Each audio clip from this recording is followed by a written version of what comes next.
Hello বন্ধুরা, এই যে আজকে সোমবার যেহেতু সেই জন্য ঠাকুর মন্দিরে এসে শিব ঠাকুরকে দুধ গঙ্গা জল দিয়ে স্নান করিয়ে দিচ্ছি।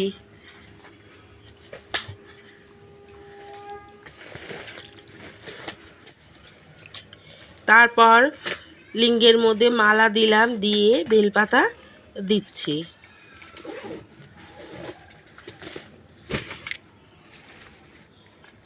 তারপর কুচু ফুল দিচ্ছি। ওই যে মঙ্গলচরণীর ঘটে বেলপাতা দিয়ে দিলাম। তারপর আবার শিব ঠাকুরের লিঙ্গের মধ্যে কুচু ফুল দিয়ে দিলাম।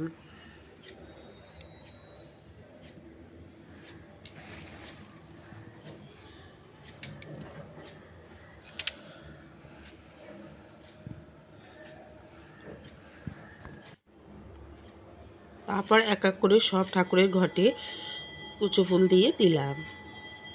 তারপর ঠাকুরের সামনে থালা সাজিয়ে দিলাম এক এক করে। এই যে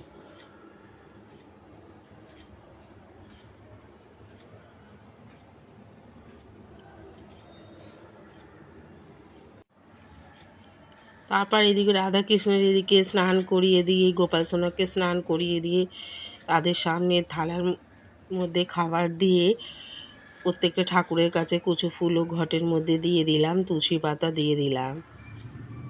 দিয়ে গৌনিতার সামনেও তুলসী পাতা দিলাম, গোমাতার সামনে ফুল দিয়ে দিলাম, আর জল আর দুব্বা দিয়ে দিলাম, আর জল শঙ্কের মধ্যে ফুল ও দুব্বা দিলাম। তারপর শিব ঠাকুরকে ওই যে প্রদীপের আরতি করে নিচ্ছি। তারপর ধূপের আরতি করে নিলাম। তারপর কর্পূরের আরতি করে নিলাম। এবার রাধা কৃষ্ণ ও গোপাল সোনার এইদিকে কর্পূরের আরতি করে নিলাম। তারপর প্রদীপের আরতি করে নিলাম।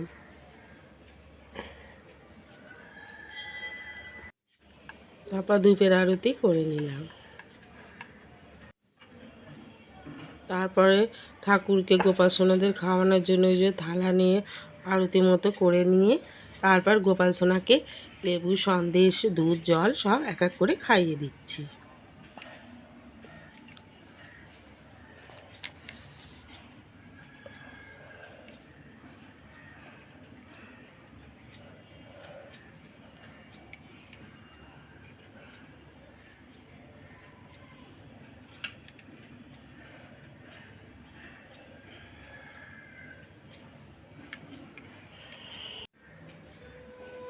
তারপর এদিকে রাধা কৃষ্ণকে খাইয়ে দিচ্ছি।